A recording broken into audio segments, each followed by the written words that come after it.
Hello guys, how are you all. तो आज हम पढ़ने वाले हैं लोकायुक्त टॉपिक, जो काफ़ी इम्पॉर्टेंट है आरएस के लिए, आरओ ईओ सभी वैकेंसीज़ के लिए। तो आइए स्टार्ट करते हैं। तो लोकायुक्त के बारे में बताने से पहले सबसे पहले मैं आपको ये बता दूं कि लोकायुक्त होता कौन है। एक ऐसी संस्था है, एक ऐसा व्यक्ति है जो किसी भी राज्य में करप्शन को हटाने के लिए कार्य करता है। मेन काम यही है। वर्तमान में अगर देखा जाए तो वर्तमान में राजस्थान के लोकायुक्त है प्रताप सिंह लोहरा जी। सबसे पहले देखो कि इतिहास क्या है इसका।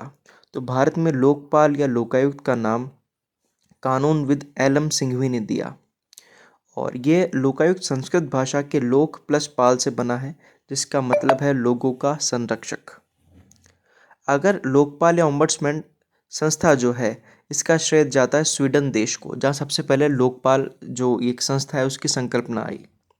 ओम्बड्समैन एक स्वीडिश शब्द है जिसका अर्थ होता है लोगों का रिप्रेजेंटेटिव या एजेंट। अब तक ऐसे 135 देश हैं जो ओम्बड्समैन को नियुक्त कर चुके हैं, जैसे स्वीडन, फिनलैंड, डेनमार्क, नॉर्वे और ब्रिटेन। स्वीडन ने 1809 में, फिनलैंड ने 1919 में, डेनमार्क ने 1954 में, नॉर्वे ने 1961, ब्रिटेन ने 1967 में इसको लागू किया। राजस्थान के मतलब भारत के राज्यों की बात की जाए तो केरला में इसको पब्लिक मैन और जम्मू कश्मीर में इसको कमिश्नर ऑफ इंक्वायरीज कहा जाता है। फिर अगर बात करते हैं ओम्बड्समैन की, तो ओम्बड्समैन से तात्पर्य क्या है। ऐसा व्यक्ति होगा जो कुप्रशासन, भ्रष्टाचार, अपारदर्शिता, विलंब, अकुशलता व पद के दुरुपयोग से नागरिक के अधिकारों की रक्षा करेगा। मतलब इन सब के लिए नागरिक अधिकार बचाएगा, ये व्यक्ति होगा। अब ये लोकायुक्त या लोकपाल संस्था बनी कब।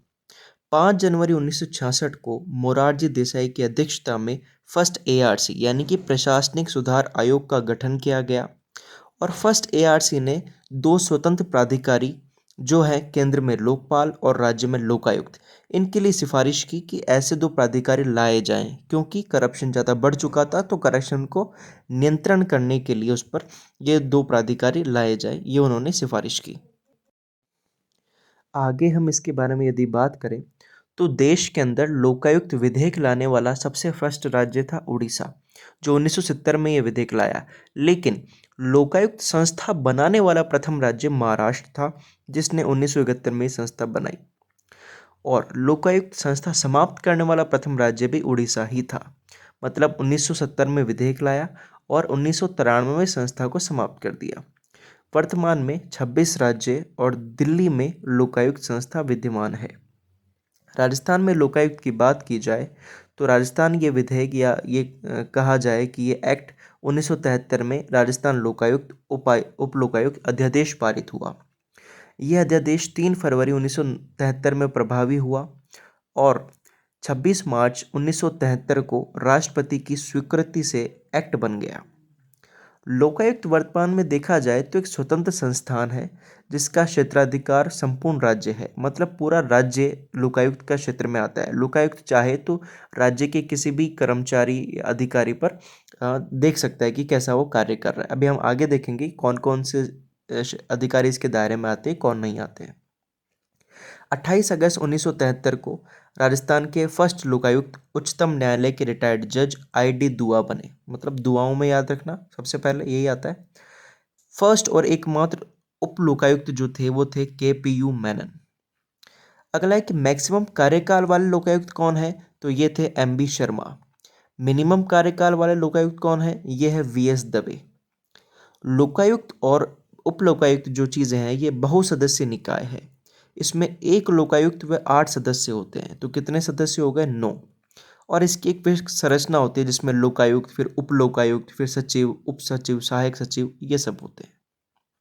तो आगे चलते हैं हम।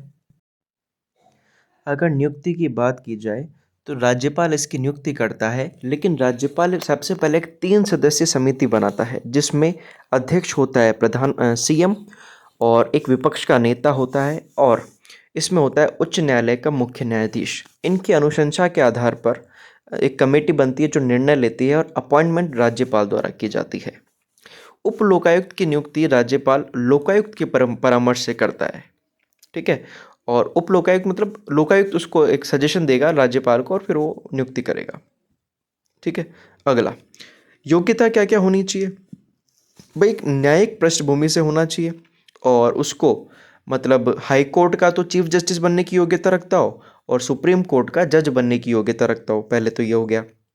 कोई लाभ का पद धारण ना करा हो उसने, संसद या विधानमंडल का सदस्य ना हो, है ना। अगर वो सदस्य होगा तो नहीं बन पाएगा। किसी राजनीतिक दल से जुड़ा हुआ नहीं होना चाहिए, सभी को पता है। शपथ की बात की जाए तो शपथ राज्यपाल द्वारा ऑथराइज्ड पर्सन, है ना, राज्यपाल किसी प्राधिकारी को नियुक्त करता है और वो प्राधिकारी इसको शपथ दिलाता है। कार्यकाल की बात की जाए तो देखो, लोकायुक्त शब्द खुद 5 अक्षरों का है, तो इसका जो अपना कार्यकाल होता है वो भी 5 साल का होता है। ठीक है, इसको रीअपॉइंट नहीं किया जा सकता। लोकायुक्त एंड उप लोकायुक्त न हो तो राज्यपाल क्या करेगा, हाईकोर्ट के किसी भी जज को सीजे की सलाह से, मतलब चीफ जस्टिस की सलाह से किसी भी जज को बना नियुक्त कर सकता है। अगर त्यागपत्र की बात की जाए तो राज्यपाल को त्यागपत्र देगा ये, और वार्षिक प्रतिवेदन यानी वार्षिक रिपोर्ट जो होगी ये राज्यपाल को देगा और राज्यपाल उस रिपोर्ट को विधानमंडल के समक्ष रखवाएगा और विधानमंडल उसके ऊपर चर्चा बहस करेगा। वेतन भत्ते इसके बिल्कुल हाईकोर्ट या हाईकोर्ट के न्यायाधीश के उसके इक्वल होते हैं। जो हाईकोर्ट यानी जो उच्च न्यायालय है उसका जो सबसे बड़ा वकील, मतलब सबसे बड़ा जो है मुख्य न्यायाधीश है, उसके बराबर तो लोकायुक्त का वेतन होगा 2.5 लाख, और उप लोकायुक्त का वेतन अन्य न्यायाधीश के इक्वल होगा, मतलब 2,25,000।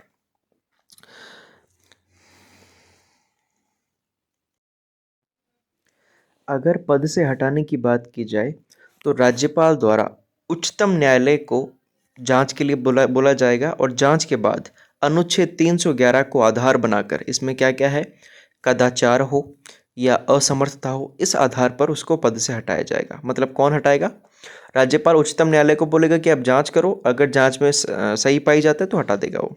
ठीक है, और जांच कौन करेगा, उच्चतम न्यायालय के वर्तमान या रिटायर्ड जज, है ना, या फिर उच्च न्यायालय के मुख्य न्यायाधीश द्वारा जांच में दोषी मिलने पर विधानमंडल द्वारा विशेष बहुमत प्रस्ताव पारित करके फिर हटाया जाएगा। ठीक है, और उप लोकायुक्त के संबंध में भी समान प्रावधान है। अगर क्षेत्राधिकार की बात की जाए, ये सबसे इंपॉर्टेंट चीज़ है क्षेत्राधिकार, तो उसके कौन दायरे में आते हैं। देखो, इसके दायरे में सारे के सारे मंत्री आएंगे, सारे मंत्रियों की ये जांच कर सकता है। उसके अलावा सारे सिविल सर्वेंट्स की जांच कर सकता है, सचिव, विभागाध्यक्ष इनकी जांच कर सकता है। फिर अपन जो अर्बन लोकल बॉडीज़ है और ये रूरल लोकल बॉडीज़ है, दोनों की चर्चा करते हैं। तो जो ग्रामीण पंचायती राज सिस्टम है, सबसे पहले जिला परिषद आता है, फिर पंचायत समिति आती है, फिर पंचायत होती है। तो जिला परिषद के सदस्यों की ये जांच कर सकता है, पंचायत समिति के सदस्यों की भी ये जांच कर सकता है। तो जिला परिषद में जिला प्रमुख और उप जिला प्रमुख, पंचायत समिति में प्रधान, उप प्रधान, लेकिन जो पंचायत है उसमें सरपंच और उप सरपंच के दायरे में नहीं आते हैं, जांच नहीं कर सकता। फिर जिला परिषद पंचायत समिति की स्थायी कोई समिति है, उसके सदस्यों की भी ये जांच कर सकता है। नगर निगम के महापौर, उप महापौर, नगर परिषद के सभापति, उपसभापति और नगर पालिका के अध्यक्ष, उपाध्यक्ष की भी जांच कर सकता है। इसके अलावा कोई राजकीय कंपनी है, वो स्थायी प्राधिकरण बना रखा है गवर्नमेंट ने, कोई राज्य निगम बना रखा है, मंडल अध्यक्ष है, अधिकारी, कर्मचारी, इनकी भी जांच कर सकता है। लेकिन इसके दायरे में कौन कौन चीज़ें नहीं आती।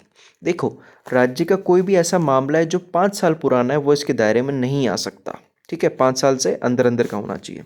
इसके अलावा राज्यपाल, मुख्यमंत्री, महालेखाकार, अकाउंटेंट जनरल, जिसके पास सारा लेखा जोखा होता है, कहाँ धन आ रहा है कहाँ जा रहा है उसकी भी जांच नहीं कर सकता। विधायकों की जांच नहीं कर सकता। इसके अलावा सरपंच और पंच, इनकी भी जांच नहीं कर सकता।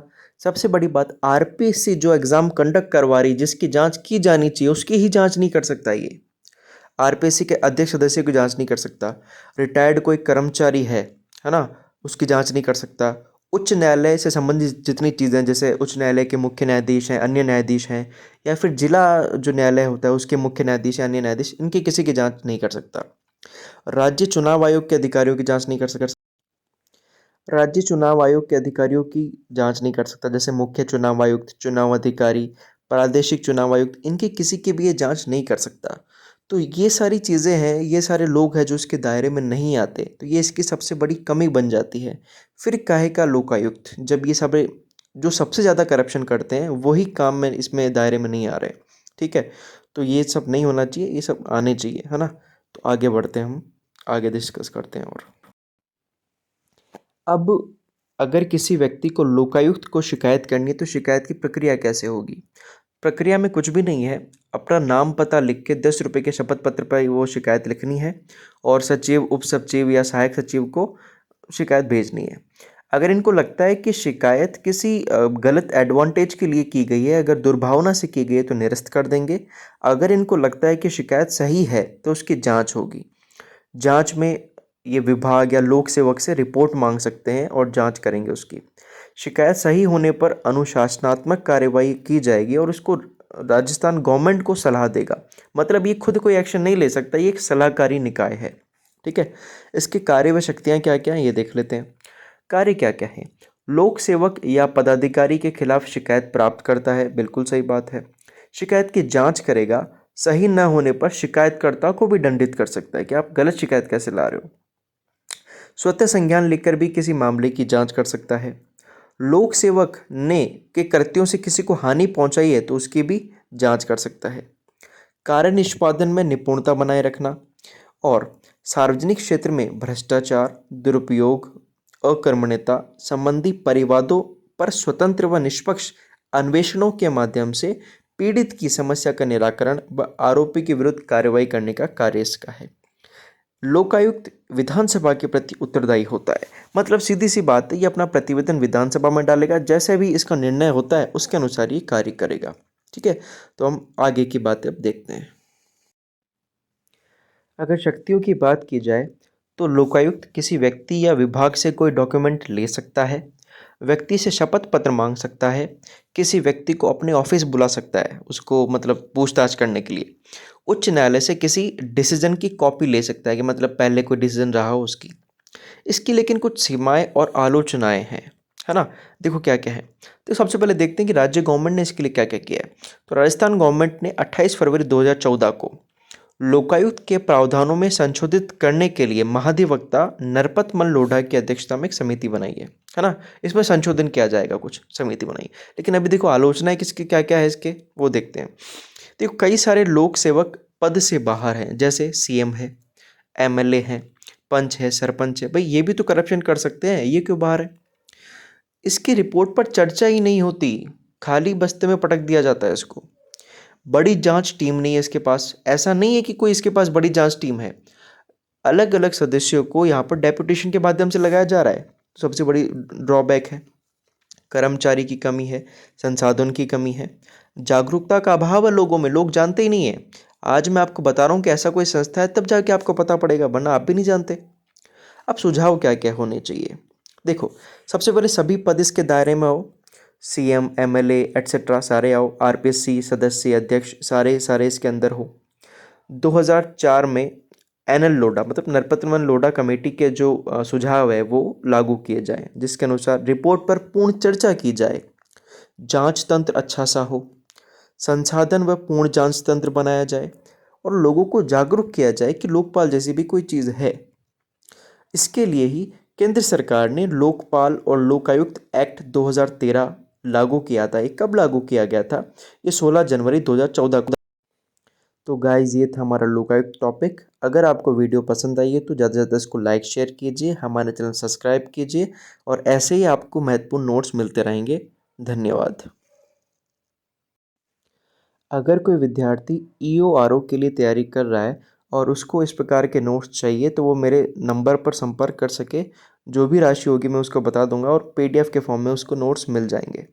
मैंने सारे नोट्स एकदम क्रिस्पी बना रखे हैं, एकदम एकदम क्रिस्टल क्लियर है।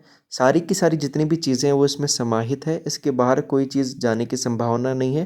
टू द पॉइंट और शॉर्ट फॉर्म में बना रखे हैं। किताब से आसानी से समझ किताब की तुलना में आप इन नोट्स के माध्यम से आसानी से समझ सकते हैं। तो जो भी इच्छुक है मुझे संपर्क करें व्हाट्सएप में।